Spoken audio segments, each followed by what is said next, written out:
All right, guys, welcome back to another Raid Shadow Legends video. This is Ali Plays. All right, so the last time I actually did a video like this, where it was the top 10 defense type champions in the game, Ryan Beast was actually on the list. Damn, that was a long time ago. It was actually September 10th, 2019.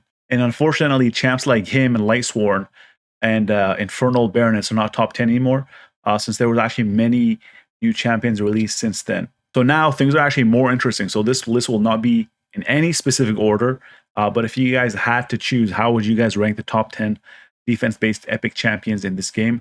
Let me know down in the comment section. Also, this list is actually based on all-around usability, which is why Akoth the Seared is an honorable mention. So he's mostly used in Spider's Den. He's like a top-tier spider killer. So he's not going to be on the list. So yeah, let's get started on the video, guys. All right, so Dhukk the Pierce is going to be the first champion on my list. He's actually one of the new champions on this list, and he's possibly a top 5 epic in this game. So regardless of typing, doesn't matter if he is defense-based, whatever, regardless of typing, this guy is a top 5 epic in the game.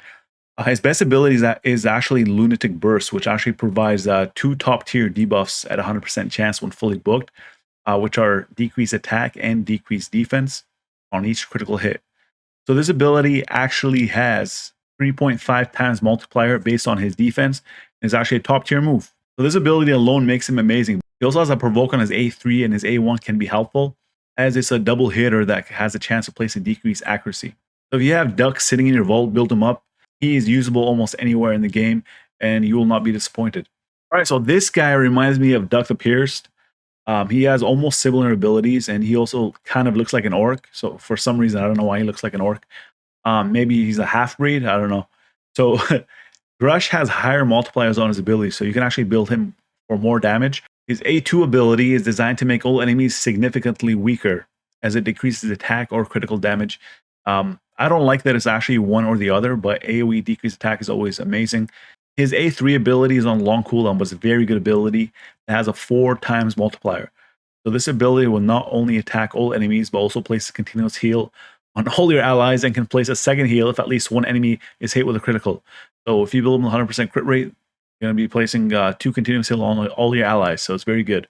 His A1 is very unique, as it places the leech on target before he attacks, which actually allows him to survive longer, especially if you have a War Master on him. So what do you guys actually think about Ghrush? Let me know down in the comment section, because he is one of those champions you get from the daily login. And I think he is amazing, and I think he is a top 10 defense type champion in this game. All right, number 3. So this champion is very different compared to Ghrush and Dhukk, as she does not dish out a lot of damage. She actually has amazing support abilities. So I actually really love all the moves that she actually possesses. I do not have this champion, but trust me, she's amazing. She has a revive on her A3, which also provides a revived champion with 50% turn meter. And to top it off, she actually resets the cooldown of all their skills. Wow. Now you're probably thinking, if they get revived, they'll probably just get killed again. Her active effect on Guardian Angel will actually place revive on death on them before the damage is taken, so it is preemptive. And she actually has heals all over her kit, and can also increase the duration of all buffs on all allies on her A2, and while doing the opposite for the enemy. And she's actually primarily used in clan boss teams, but with support skills like her, she's viable almost anywhere. I've actually seen people run her in arena, but mostly 3 versus 3 arena. All right, so number 4, I did not want to put this guy on here. Skullcrusher. I did not want to put this guy on the list, man. But how can I ignore that heal reduction on his A1? Look at that. Look at that A1. That heal reduction with a 3.7 multiplier. Just kidding, guys. He's actually here because he's one of the 3 champions with a counterattack ability, and the other 2 are actually legendary. So we have Martyr and Valkyrie, and he's the only epic with the counterattack ability. So this ability right here. Most people actually use him in clan boss, and he's actually a great target for stun baiting the clan boss, because his passive decreases the duration of all debuffs by 1 turn, and the stun only lasts for a single turn, so it's like perfect right there. His A2 also has an ally protection buff and unkillable. So even though I hate putting him on here because I actually wanted to see some fresh faces on this list, I can't keep him off, man. Even Plarium regrets creating the counterattack champions, and they have an epic version. So hopefully you guys have this guy. He is very good, but I don't really use him anymore, but I can't. But I have to put this guy on the list, man. All right, so Tayrel, another OG that has not fallen off. He was actually always a top tier epic, and he still is. So all 3 of his abilities are amazing. He used to actually be one of the only champions with a decreased attack when he's basic when I first started the game. It's actually a 50% chance, but he actually attacks twice, so the odds of landing it are pretty good. His A2 is actually an AoE that places decreased defense at a reliable 100% chance. How can you get more reliable than 100% chance? Unless it says guaranteed. And as a bonus, if the target actually has decreased attack on him, he puts on sleep and he has decreased attack in his kit. So his last ability has a whopping 5.3 damage multiplier. So that can actually decrease the turn meter by 50%. And if he actually fully removes the target's turn meter, he stuns them for 2 turns. So not 1 turn, 2 turn stun. So personally, I don't think Tayrel will ever not be top tier, but who really knows? Let me know down in the comment section. So power creep has not hit Tayrel yet. So he's still up there, man. He's one of the top 10 champions that are defense based. All right, so now we're going to go over the Dark Elves faction, and we have Kaiden. We finally have a fresh face. So this champion is usable early, mid, and late game, and he was actually part of the Vergis fusion. I wasn't around during that time. I had a break from the game. Well, I basically quit and came back. So hopefully many of you guys actually have him because he was part of a fusion. He's amazing to no exaggeration. His A2 and his A3 are top notch. He has an AoE decreased attack at 100% chance when booked, and can also revive 2 random allies with 50% HP, and also places increased defense on them as well. So that revive is actually huge. He also has a 30% chance of placing provoke on his basic attack if you actually book it, which would actually come in handy. So how many of you actually have Kaiden? Let me know down in the comment section, as he was part of the Vergis fusion. If you guys didn't go for Vergis, maybe you guys got Kaiden instead. All right, so RearGuard Sergeant, I actually almost didn't make this list. I almost took her off for a different champion, but then I went over her kit again. I was like, no, man, you can't keep her off the list, man. She's way too good. So RearGuard Sergeant is actually the second coming of Tayrel. Her skills are almost similar, except Plarium actually moved things around a bit. So her A1 actually has decreased defense instead of Tayrel's decreased attack, which is fine because she actually has decreased attack on her A2, which is also an AoE. Plus, she actually heals by 25% of the damage inflicted. So when she actually came out, a lot of players replaced Tayrel with her in Clan Boss. She actually provides more utility with her A3, which actually has ally protection and continuous heal, which Tayrel is lacking in that regard. Personally, I actually use Jarrig over both these champions, but he's actually HP based, so he's not going to be on this list. Sorry, guys. Number 8, we're going back to the Orc faction. We have Sandlashed Survivor. So if you actually have this champion, I'm actually jealous. For some reason, I can never summon her. So when Hell Hades and I actually did a video together a while back, he said that she was an underrated epic champion, which was actually true at the time, but not anymore, man. She's not underrated anymore. So she actually has an AoE ability that can extend buffs while decreasing enemy buffs. Definitely a solid move. It's actually top notch in Clan Boss.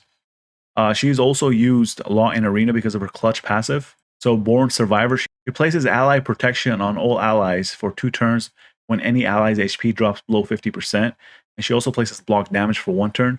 So it's very super annoying, man.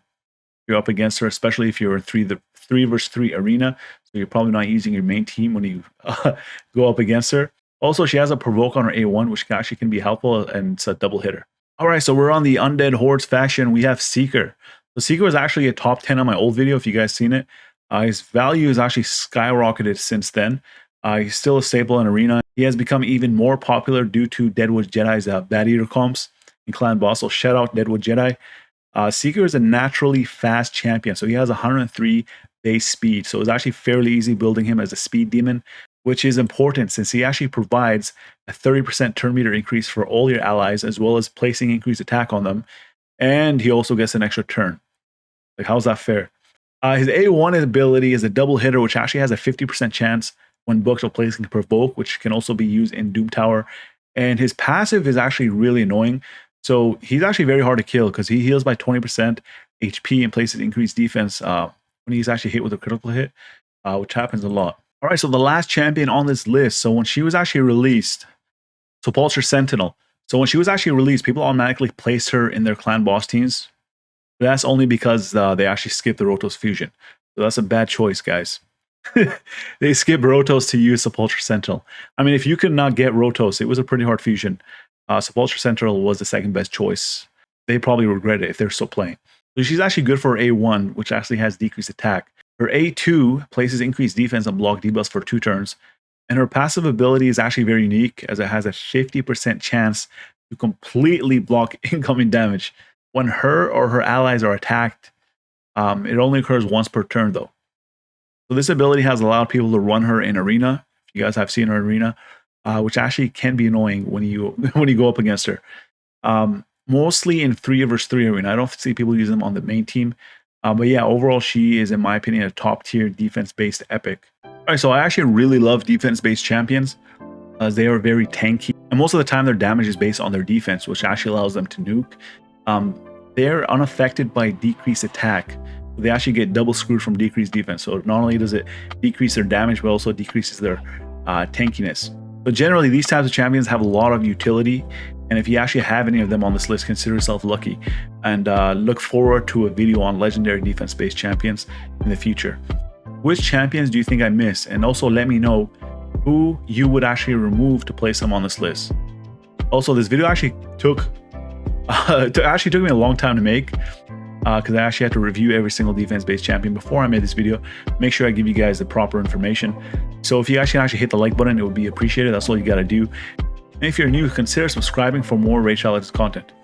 As always, I want to thank you guys for watching. I'll see you guys in the next video. I'm Tyrone. I need everybody to subscribe to the homie Ali Plays.